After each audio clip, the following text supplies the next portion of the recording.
and welcome to another episode of the Bivouac Stories. I have with me today a very, very special guest, Jacopo Cerutti, just off a win of the Italian RoRally Championship. Welcome, Jacopo.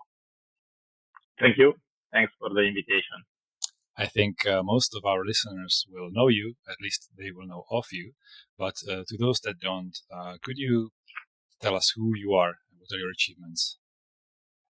Well, it's long to say, but I'm an Aprilia racing rider for off-road, for rallies. I race with a Touareg 660.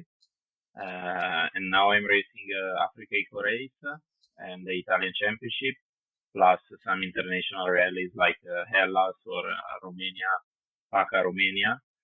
And in the past, I raced 6 Dakar, 5 with the bike and 1 with the car as a co-pilot. And yeah, I raced since I was 15, and now I'm 35, so 20 years racing. Started with enduro and then rallies, and I started my professional career in rallies because I was better than in enduro. So that's it, yeah. And now I race Aprilia, Italian brand, so I'm very proud of it, and we are making very good results. Okay, we will get to those. What got my attention was that before you actually started riding motorcycles quite late compared to what is usually seen at the top of our sport. You started at 14, 15, if I'm right? Yeah, I started when I was 14 in motocross, and then when I was 16, I started with enduro, and it was quite late because I was always passionate for motorcycling. But motocross was so expensive. So when I was a kid, I was racing with BMX. I played tennis, soccer, and many sports, skiing in winter. And my main passion was motorcycle, was off-road. So when I turned 14, they bought my first motocross bike, and then the passion started.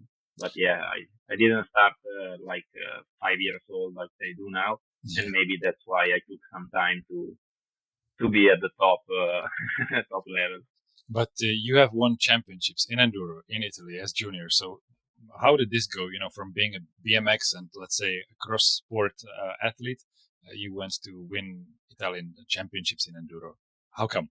Was BMX such a good base? Would you recommend it to others?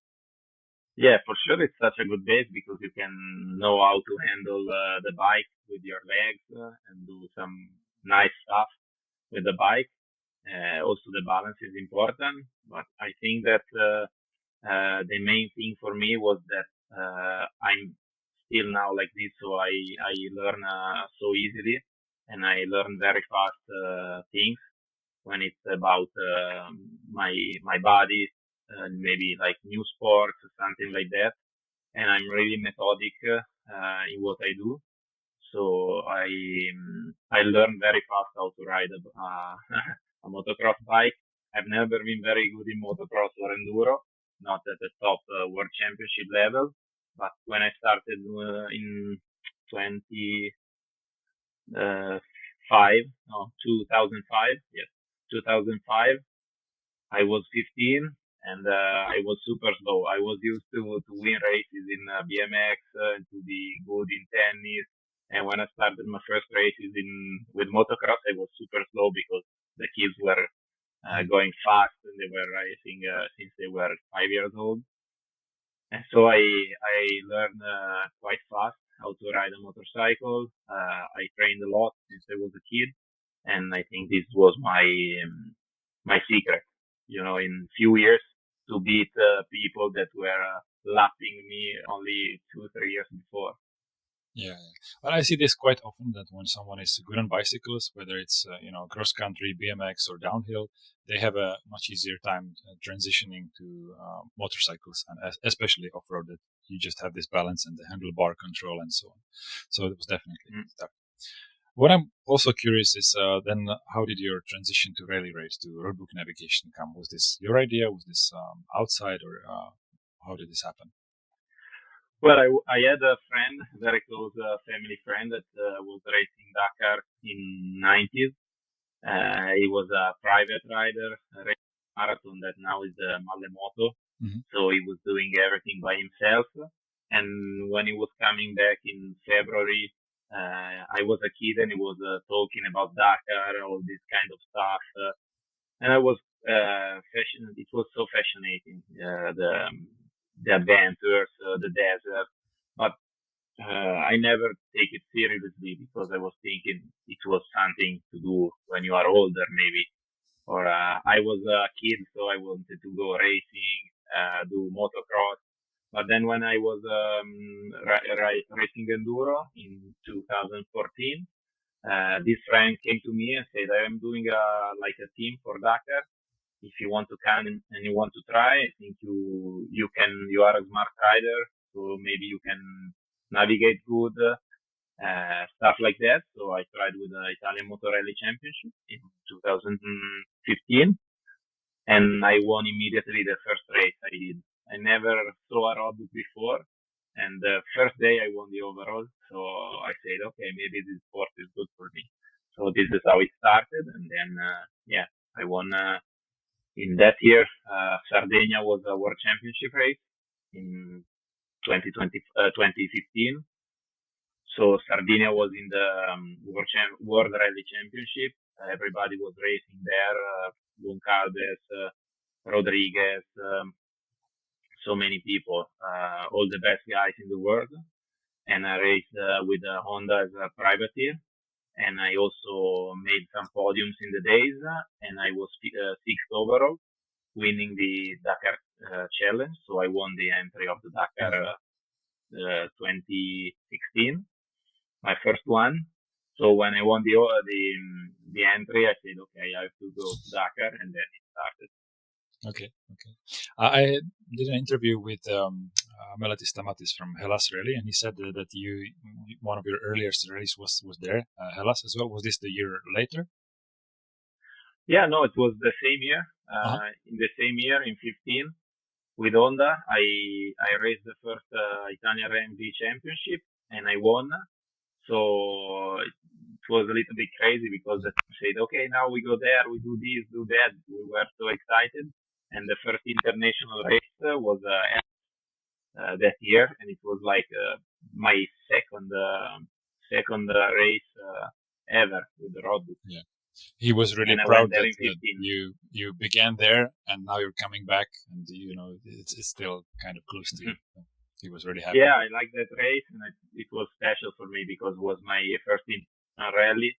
And at first, I thought, like they say to me, Hellas Rally or any rally, it's gravel roads, you go fast all the time, many kilometers. But I thought it was easy because I say, okay, I go full gas, and compared to enduro, I did some world championship races in enduro, so I was saying, okay, this is easy, I can do it. And then I had to face many problems that I didn't know, like staying on the bike in the stage for many hours, how to feed myself, how to drink, how to eat energy bars or energy gels. So that race was really helpful for me because I started to learn how to race rallies, how to be a rally rider instead of an enduro rider. So I was empty of energy every day because I didn't know what to eat, when, and I didn't drink enough. So I lost like 5 kilos in Hellas, and I say, okay, no, this is a tough sport, and I have to take it seriously, and that's what I did. This is a very interesting topic, nutrition and hydration. Could you spend a few minutes on that, and what are your experience? What did you learn, and what do you do nowadays to keep yourself fit during the race? Well, during the race, it's a big word because it's so different what you can do, and you can make so many mistakes. But in these 10 years, I learned how to hydrate myself. And now I'm using, for example, double, so I can keep one with the water and I drink if I'm thirsty, and one with the carbs. So I know that the one with the carbs, I drink all the Camelback in the stage, so I know how much energy I can take from while the water one drink if I need it. So you can always have your energy, and you are not drinking. Maybe if it's cold, you drink only 1 liter of 3, and you don't have enough energy. So how much water do you have on you? You have one in the backpack, and I noticed you also run a waste bag. So you separate this, or how do you store 2 bags? No, I have a special camelback. It's divided in 2. So I use 1 liter with the carbs and the other with water. But this is, for example, one of the last things I learned from for nutrition and for drinking in the race. Because before maybe it was cold, I was drinking only half liter, and I didn't have energy. So now I divide it. So the liter with the carbs, I drink whole liter in the stage, and the water I drink only if I'm thirsty. Yeah. And and then everybody has their own energy bars, protein bars, stuff like that, also for recovery. There is a big word behind. Mm-hmm. How much do you typically eat during the day, or how many gels do you consume while racing?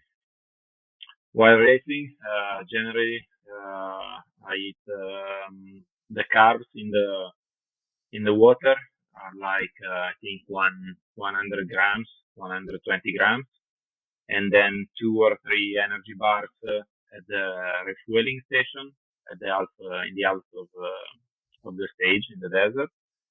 And then I eat something before, maybe a sandwich, depend of the time between breakfast to the start of the stage. So if it's like 3 hours, 2 hours, I eat a sandwich before the stage. And then immediately after, I try to drink the recovery shake. But all this stuff, I have to test it during training, maybe when we go to Tunisia or while cycling, because I want to go to the race prepared and not to, drink something that is not good for me or makes, stomach pain or stuff like that. So any specific carbs that you use, carbohydrates? I use the shakes of maltodextrin. I don't know the name in English. This is something that Tobias Epster mentioned as well, maltodextrin, that it's easy for the body to absorb and it releases over time, so that's good. I heard I drink salt or electrolytes only in the afternoon, because if I drink during, maybe I have problems. Mm-hmm. So I take salt and electrolytes, stuff like that, in a half liter water during the afternoon when I'm recovering at the bivouac, and that's it. I tried experimenting with some salt in the backpack as well, but I did not think of separating water and the carbs. This is really smart, so I will try that as well. Okay. Yes. So you mentioned that you did the Italian Championship, you did Sardinia and Hellas. Have you participated in any other European rallies other than these? I participated in Andalusia Rally. It was part of the World Championship, but was still in Europe. Mm-hmm. Then by Aragon last year. It's not a proper rally, but it's very good. And then I raced Anatolia in Turkey.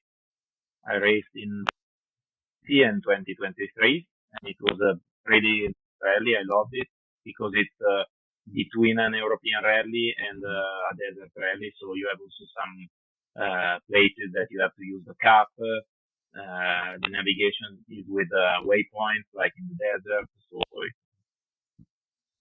Okay.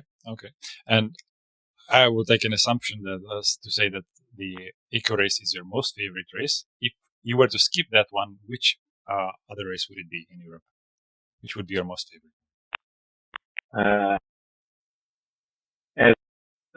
Depends. Maybe Hellas. I really like it because it's a good balance between racing and also bivouac on the sea. So you can chill a little bit in the afternoon, recover from the race, and so I really like it. But also Transanatolia is very good. It's similar to a race, so I like it. Have you heard or have you considered participating in any of the other Balkan rallies, like Olympia, Greece, Dinaric Rally, Albania? Yeah, I raced also Albania in 21, and it was nice. I didn't remember, but for like enduro. So now we have the big bike, the twin cylinder, and I think if it's also raining, it can be quite difficult. So well, I don't think we are going to race with that. Nice rally too. Okay. So when you then went to Dakar, it was already in South America. What was the transition like from these European rallies that you already had experience with?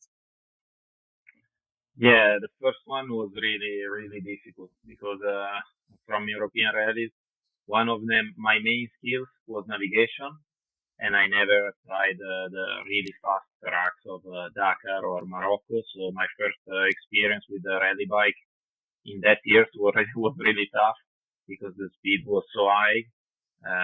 Navigation was quite easy compared to the Dakar of the last years.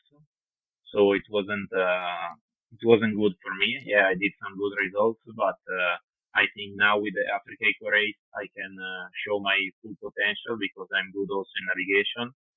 And in that years, Dakar was like always full speed, and navigation was quite easy.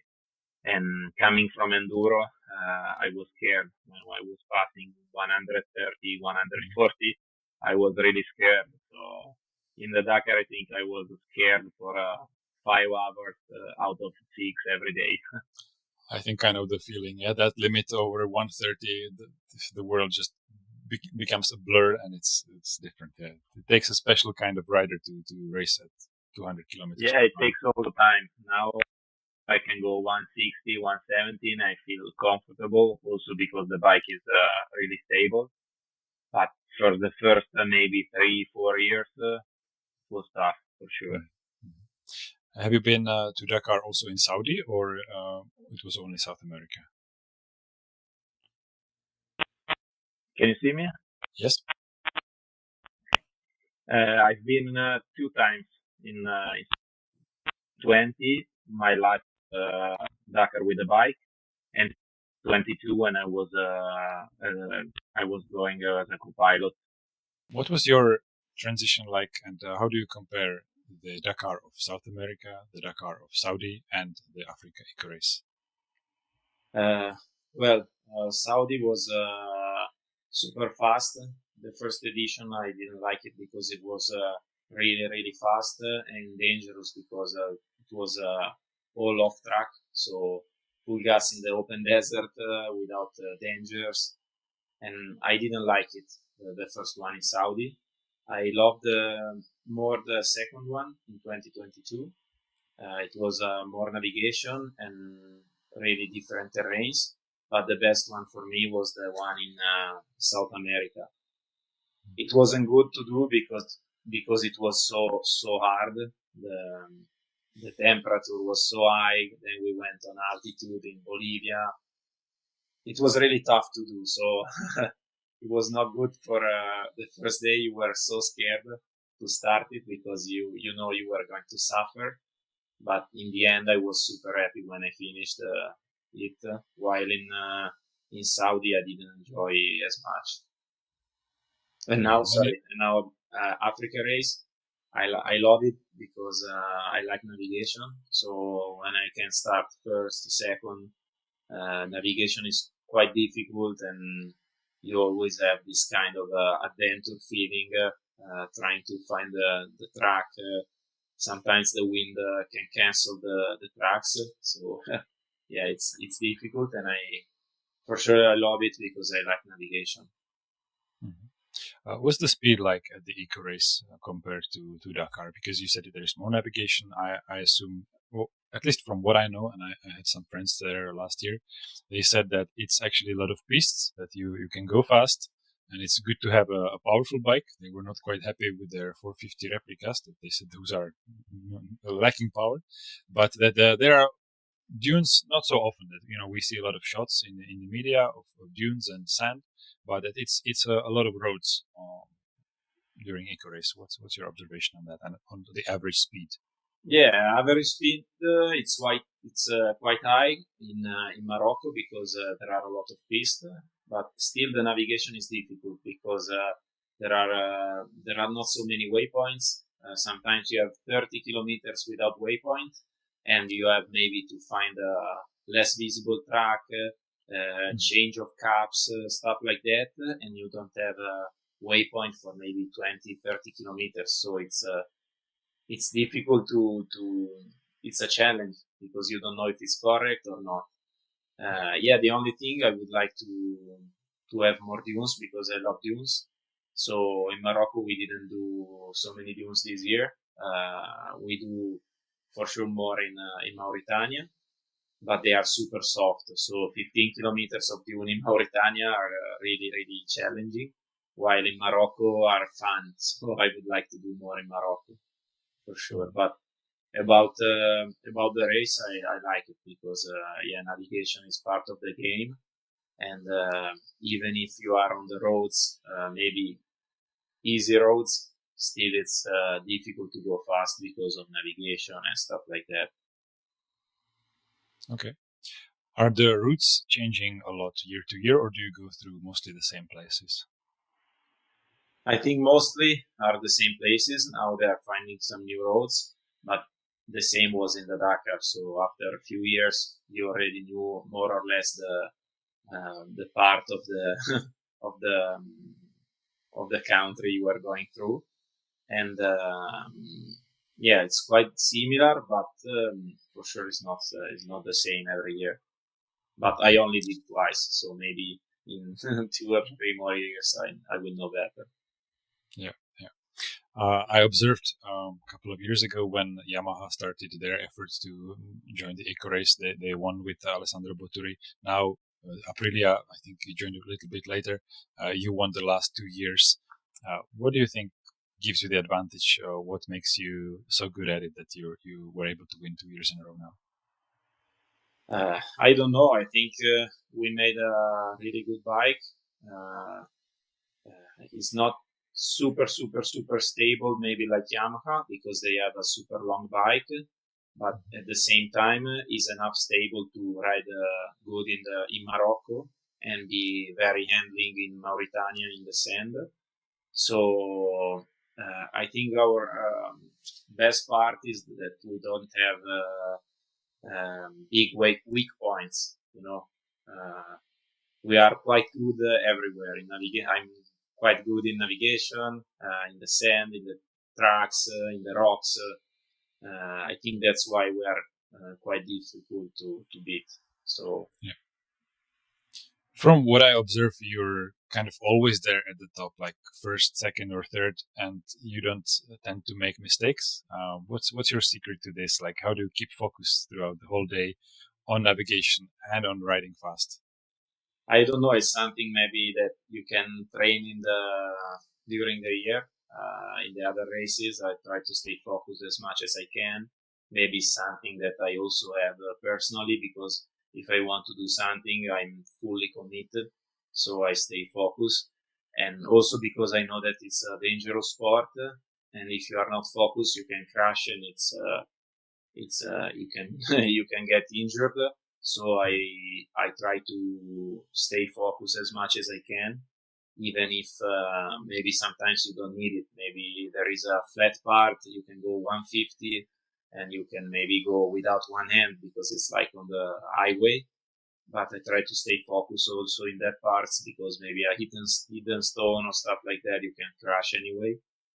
So I try to eat as much as I can, as good as I can, drink so you can stay focused, and preparing this stuff in while training, try to replicate.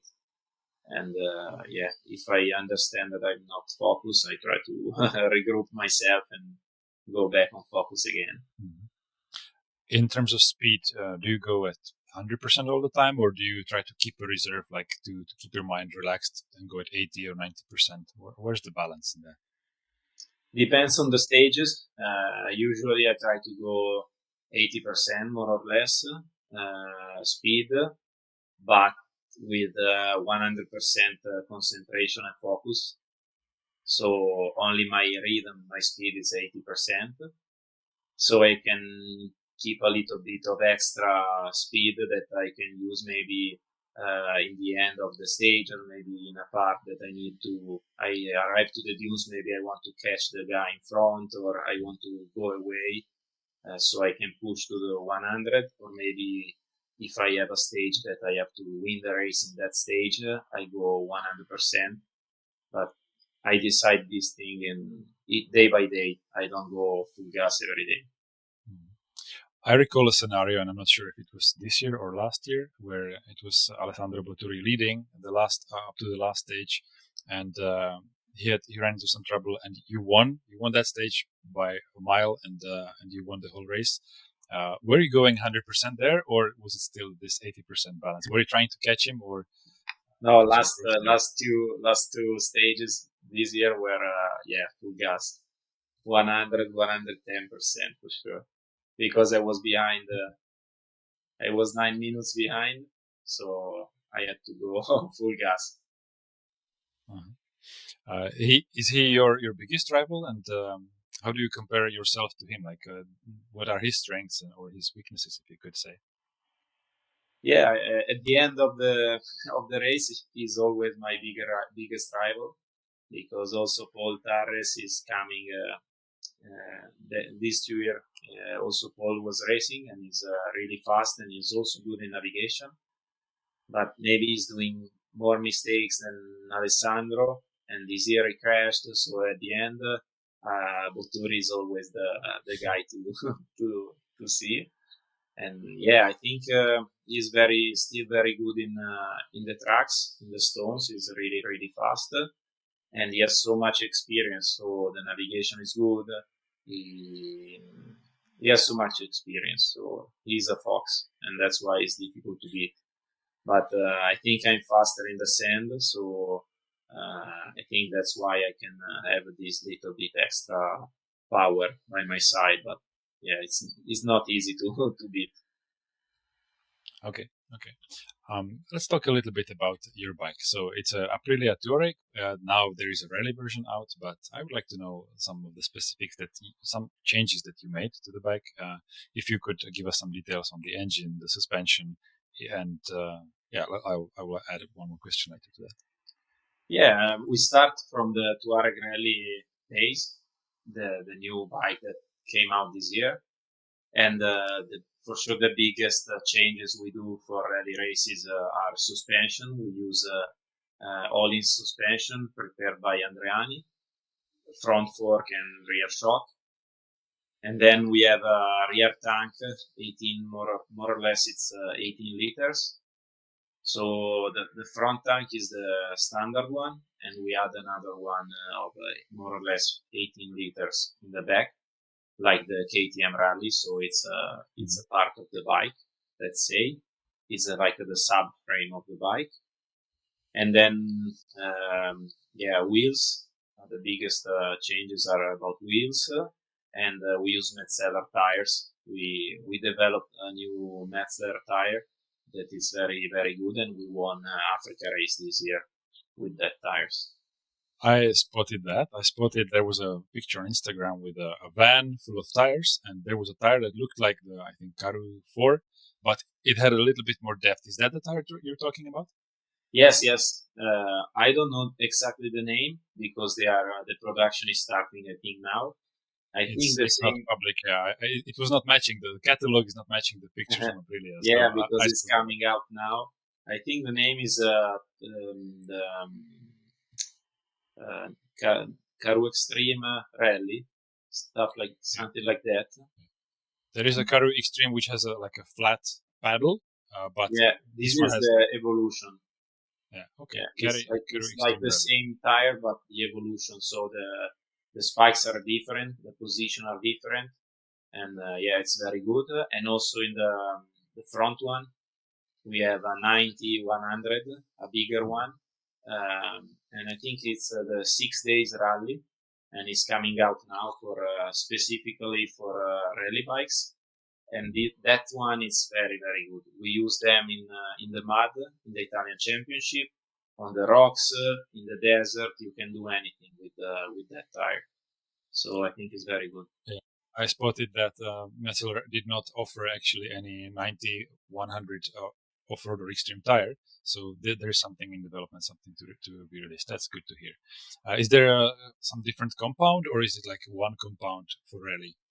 No, it's just one compound because it's specific for rallies. So we helped a lot last year. We tested some new tires, softer, harder compound, stuff like that, and we found this one that is very good. So yeah, they will sell the same tire as we use in the rallies. Okay. And do you use that rear tire also for the European rallies, for Italian Championship, or you use something a little bit more enduro-like? No, in Italian Championship we use the enduro tire, the standard enduro medium. Mm-hmm. So 6 days extreme medium compound. Yes, the 6 days medium. While depends generally in the longer rallies we use the rally tire or the MC350 when we can use it. So depends. Or also the enduro tire. Like in Hellas, if we have a super short stage, we use an enduro tire.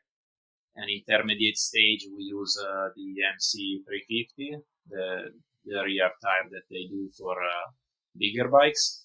And then if we have a long stage like desert one, like 300 kilometers of special stage, we use the rally one. Okay. The MC360 tire has two compounds as well. It's either mid-soft or mid-hard. Can you tell us a little bit about these? Because I find it a bit confusing. The mid-hard is for rocks, but it has a softer compound. I don't remember the names, but there is one like with the scoop. Yes. We don't use it. We use the other one. Mid-hard. Yeah, okay. not that seems to be a very, very favorite tire for those of us who don't have access to that specific rally tire. Yeah. Yeah, but now I think they are going to sell in this period. So before Dakar, also the customers, I think then that they can buy it. Okay. As a privateer, if you bought Aprilia 660 off the shelf and you went to, let's say, Hellas Rally, which tires then would you put on? I think these tires. Yeah. The rally tires. Yeah, rally tires. If you don't want to change a lot of tires, if you want to change every day, if you can change every day or every 2 days, you can use the enduro one, or like we do, the MC350 in the back and the 6 days rally that is coming out soon in the front. Okay. You mentioned something special about wheels as well. Is there a specific width for the front and rear that you use? No, I know they are reinforced, the rim, the wheel, the hub, everything, and we never had problems. So they are very, very good, but I don't know what kind of wheels we are using. Okay. I know they are super hard, but still every day we punch. Almost every day we punch the rim, so we have to change the complete wheel every day. If it resists, it's a good wheel then. I was just looking for confirmation if it's like a super narrow enduro, like 165, 185, which I would assume, or if it's something wider even. No, it's more wider, like the rally. Mm-hmm. Also, KTM rally using a wider rim. So I don't know the measure, but it's for sure is wider than enduro. Because you use different tires and you have the big bike, so it's wider. Mm-hmm. One of the objections customers that want to race the Aprilia have is that it doesn't have enough power. Do you make any engine mods, or do you disagree? Do you think it has enough power? Well, I can say that last year we always race with standard engines, so they are not prepared. We are not riding with engines with more power.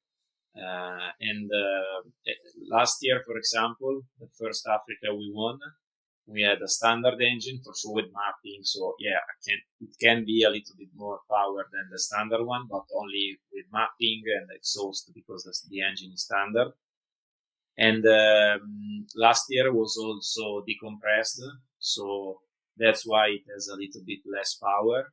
because we wanted to be sure to use the bad fuel. Sometimes in Mauritania or Morocco, you find fuel with less octane. So they prepared the engine that they were able to use that kind of fuel.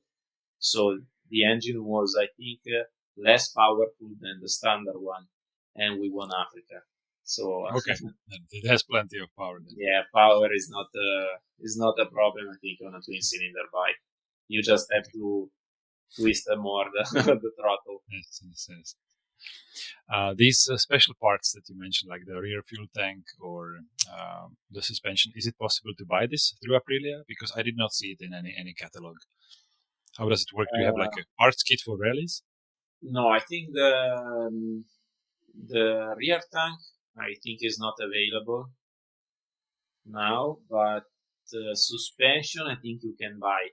But it's something that is gets by Hollins and Andreani. Yeah. Because they are doing, it's not about Aprilia, so it's about Hollins or Andreani. And I don't know if it's available. I think fork 90% is available, and I think also shock, because I see some customers with Hollins stuff. I don't know if it's the same of our factory one, but I think it's the same, because a 48 millimeter fork Hollins is the same for everyone. It's just different the setting inside. Okay.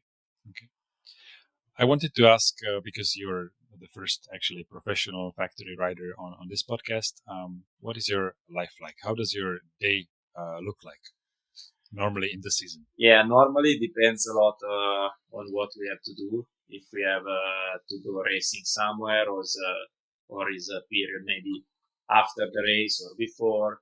But usually during the year, I do Africa Eco Race. After that, I take a little break for 1 month. Like I go on holidays, then I start again. I start training again. Only few hours. Maybe I go cycling for fun and stuff like that. And then from March, I start training as much as I can for the Italian Championship and also the international rallies. So my week is about racing and training in motocross, going to the gym, go running, go cycling, or stuff like that. And then depends if we have races. Before the races, I slow down a little bit with trainings, because I know that we have the race. Then the week after the race, like after Hellas, I take it easy, because Hellas, for example, it's 6 or 7 days ready. 6 plus prologue, I think. 6 plus prologue. So yeah, it's you finish that, you are very tired, and the next week I take it easy, and then I start training again. But it's a life that is always changing, because maybe I have to do something for Aprilia here or there.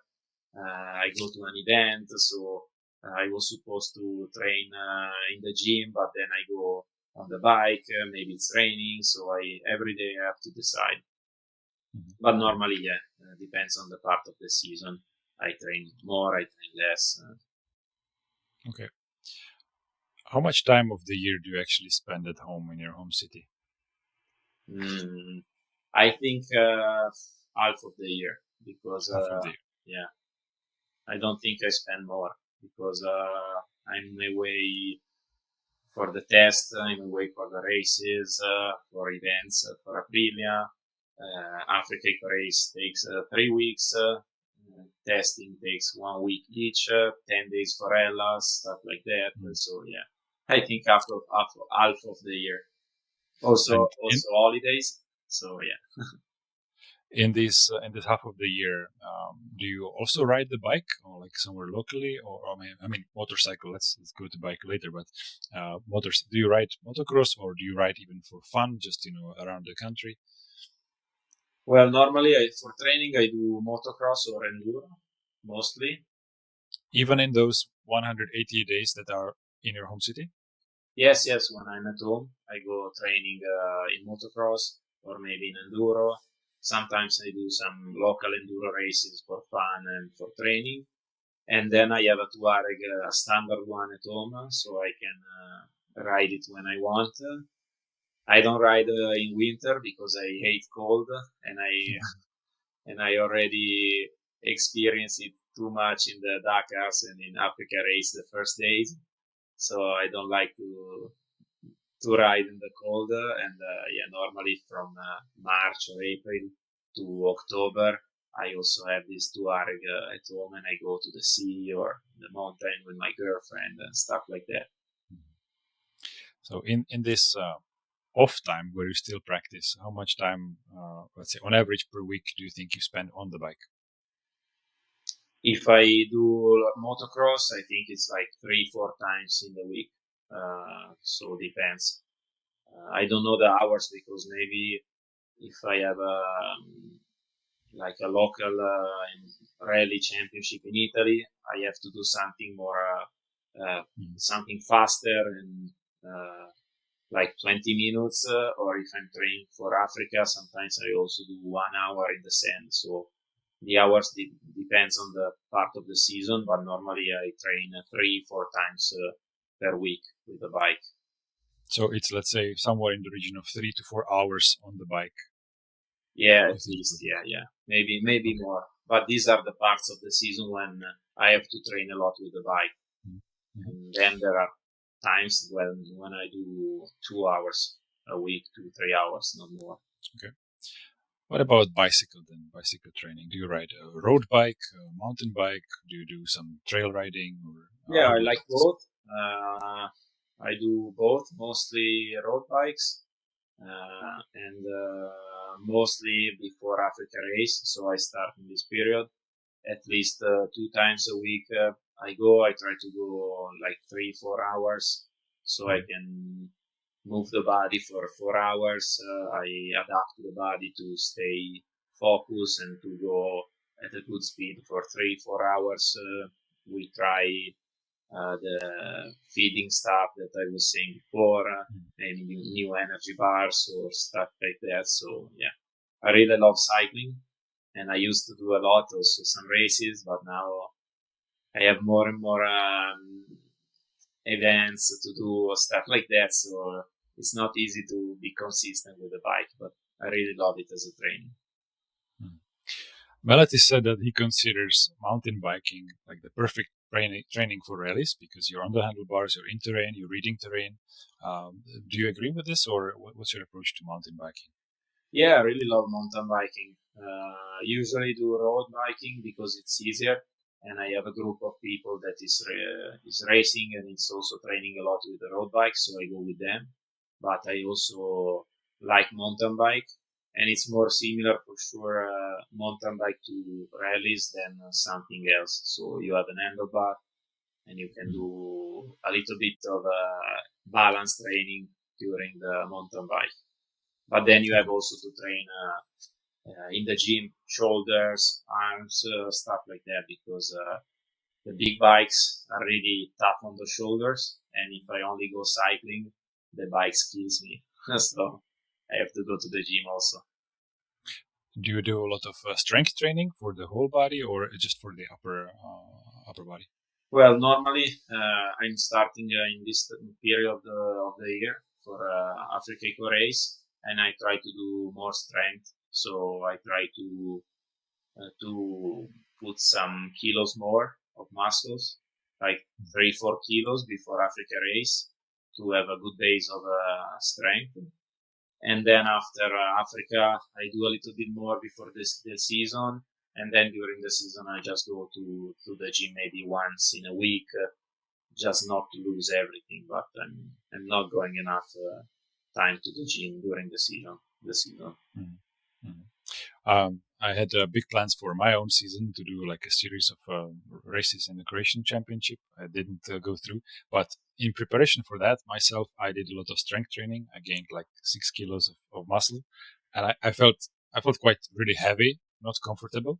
Now I had an accident. I'm on crutches for the last 3 months, and I lost all that. It's a long story, but I hit a car which stopped in a turn. I didn't see, so I was on a bike, and my leg was trapped between the bike sorry. and the car. So difficult injury, but I'll recover. What I was trying to say is, I did not feel as good, having all that muscle. I felt quite heavy to stand up from the bike and so on and so forth. So I'm thinking for the next season to try to stay light and quick rather than be very strong. I don't ride a bike as big as yours. I have a KTM 690, or mine is Husky 701, so around 150 kilos plus fuel. But what do you think of this approach, like to remain light and quick versus having the strength and muscle and the weight? Well, I think it's always about balance, because if you are too light, for example, I loved training with the bicycle, so I had experience in my life. Sometimes I was trained too much on the bicycle and I was too skinny on the upper body. And if I was going to do maybe one day races or stuff like that, it was okay. But if I was going to races maybe 3, 4, 5 days in a row, the second day I was starting to have pain in the shoulders because I didn't have enough muscle, enough strength. And so I think it depends on each one, and also it's about balance. You have to have balance of strength and agility.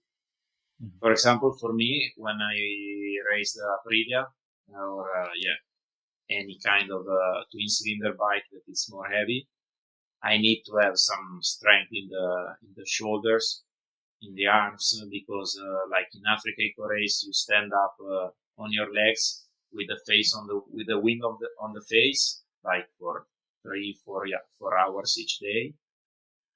And so I need muscle and I need to have enough strength to stay in position. So it depends. When I was doing enduro, for sure, I was not going so much in the gym with a smaller bike. Just for reference, how tall are you and how many kilos do you weigh? 185 tall and 80, depends, 80 between 82 to 85 kilos. 82 during summer when I go running, cycling, and I don't go to the gym. And like before Africa race, I'm about 85, 86 kilos. Yeah, so it's quite a similar build to me. I'm 189 and I was 89 to 90 kilos. Now I'm 84, 85 and I feel good. I just want to strengthen that. So it's a similar ratio. Okay, good. I wanted to ask, if it was not for Aprilia 660, what is your favorite bike to ride, like in terms of size, cubic centimeters? If you were to exclude the bike you're professionally racing on, what do you enjoy riding? Well, I enjoy riding almost any bike because every time you have if you have something new, it's always nice. Now I have a 125 for training, but just for fun. So two-stroke. Yeah, I two-stroke. So I prepared it a little bit, and it's super fun for me. Mm-hmm. So I think the most fun bikes, in my opinion, are the 125 two-strokes and the 250 four-stroke motocross, that you can twist the throttle a lot and you enjoy it. But usually I ride the 450, 450 enduro and 450 motocross. These are my training bikes, and but if I think about a bike that I would like to test one day, it's like a Kawasaki Pro Circuit of the American team, the 250. This is my dream bike as a motocross fan. So yeah, this is my best bike. One of the riders that I find most impressive across any motorcycle discipline is Giuseppe Garcia, who rides a 250 four-stroke in the Enduro GP, and just what he does on that bike, how he keeps it pinned all the way. it's simply something to behold. And 250, yeah, you're one of the very few to say that the 250 is their favorite class, the favorite bike. But I completely understand him. The 250, but prepared. You know what I mean? Like Garcia bike is so fast. The engine is so powerful. So you heard the bike and you want to try it because looks like it's super fun. Mm-hmm. But then when I was racing enduro with the 250 4 stroke, using it every day, full gas, it's not so easy to do, and it's not so fun anymore. So also 125 is my dream bike. I love to ride it, but when I was 16, 17 and I had to race with that bike and train every day, it doesn't get enough fun, you know. So and when you have the possibility to change, every bike is good. Every bike is fun. So it's good to have a big garage and have a 450, 250, 125, Aprilia Touareg, anything. So you can every day change it and have fun. Yeah, that's really great. What I find very interesting is that both on the Eco Race and in the European rallies, there is no restriction on what kind of bike you can ride. And we see a trend of people like yourself with a factory effort, but also many, many privateers just riding their adventure bikes, you know, making little modifications. What's your view on this trend that more and more big bikes, twin cylinders, and even like the big GSs are participating in rallies? Do you think this is good, or people should stick to the light bikes? Mm-hmm. No, I think it's good. First time when Aprilia called me to race with the Touareg, I was doubting because I was not sure. I said maybe I won't have fun anymore. You know, it's my job. They pay me, but maybe it's not enough fun.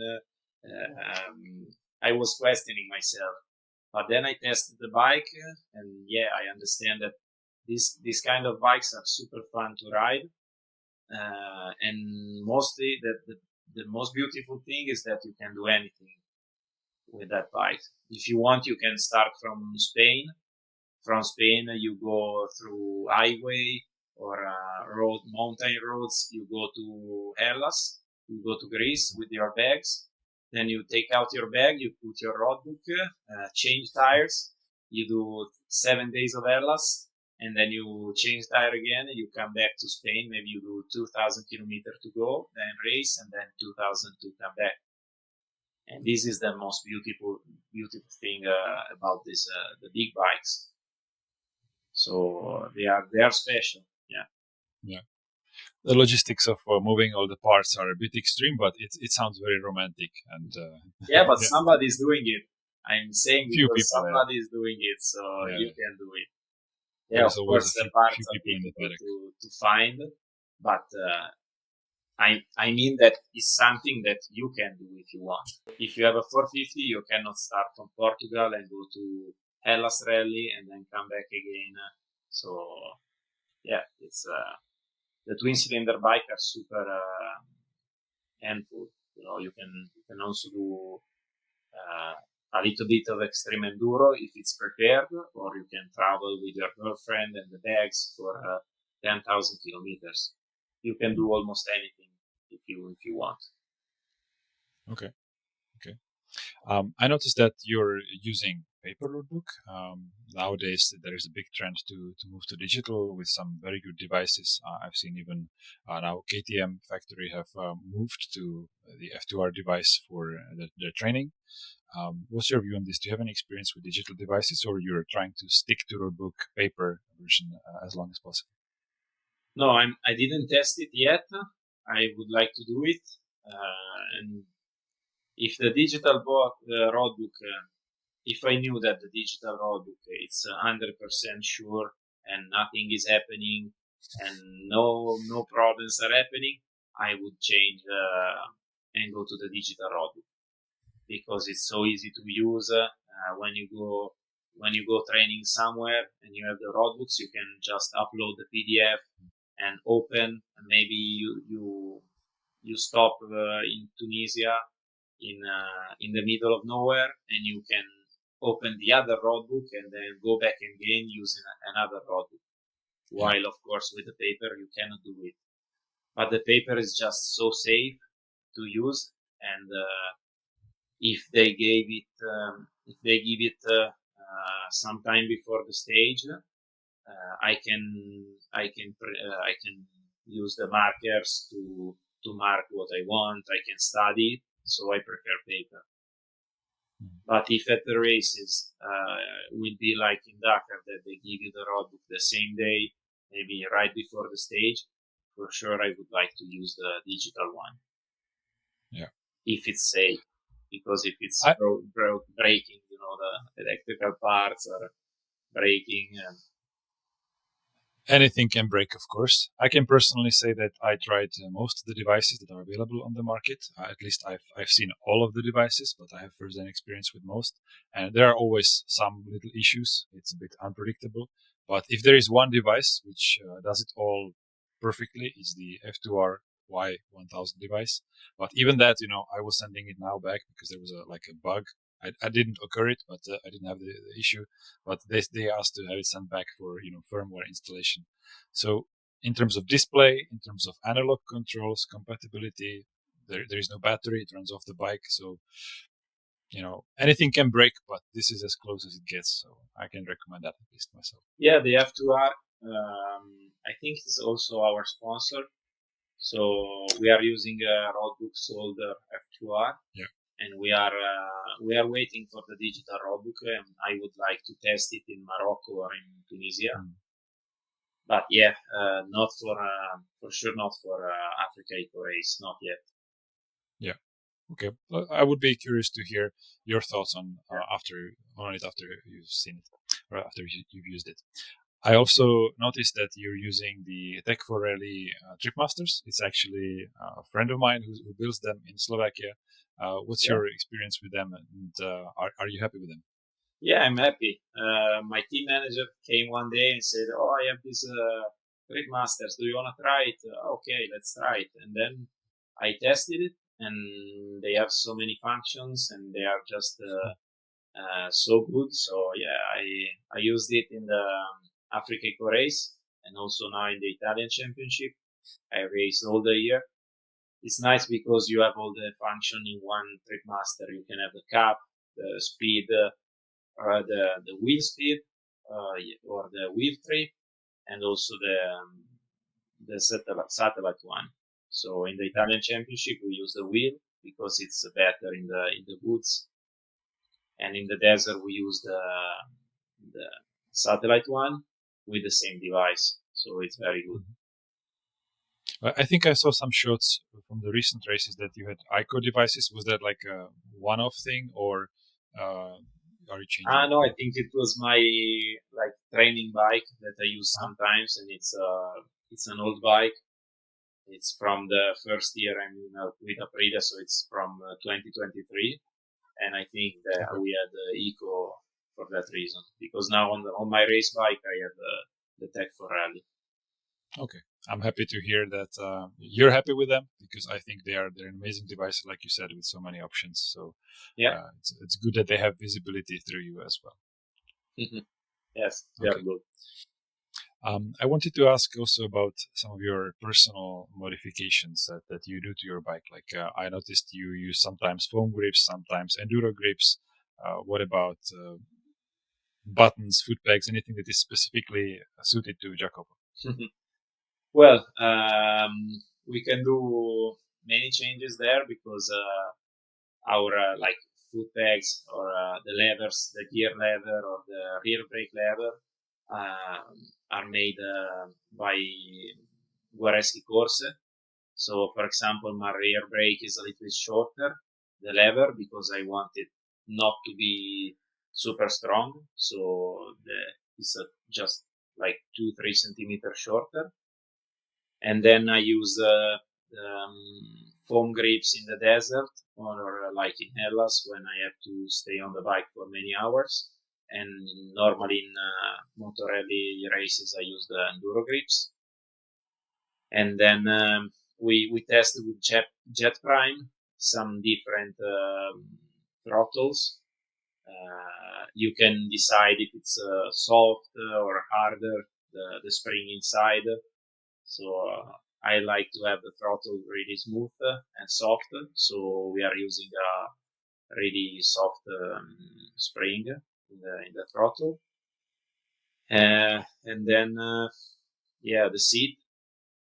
The seat I like. I have a personal seat because I like to have it that I can sit as much as I can on the front of the bike, and quite hard. So after 2-3 days, it's it's difficult to ride on it, but I like it.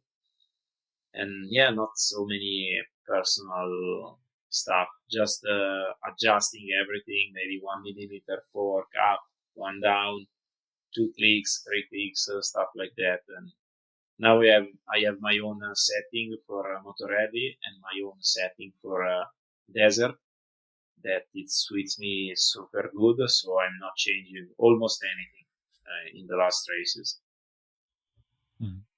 I found quite a big difference on my bike when I installed longer forks. I basically have now 25 millimeters longer forks, so my bike is a little bit like this.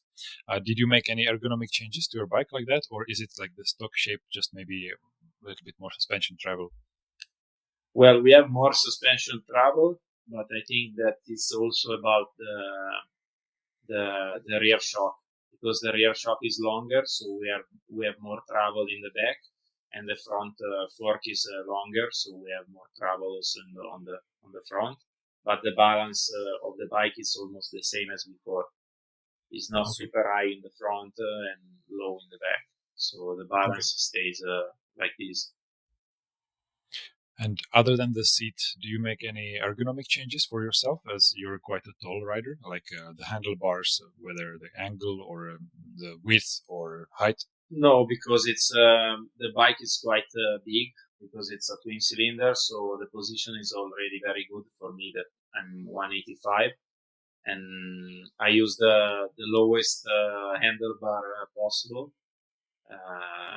because I feel it better in the corners when I stand up and also when I sit down. So I use the I don't know, maybe it's the rental Carmichael, stuff like that. The lowest one.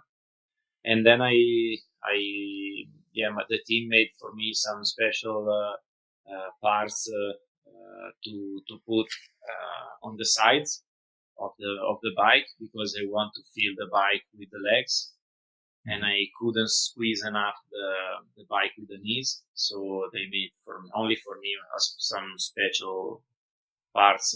And so that's between the seat and the fuel tank. You have it a little bit more narrow? Yeah, more or less. Yeah, something like that in that area. So with the upper part of the boots and the knees, I can touch it and I can feel the bike between the legs. Okay, I understand.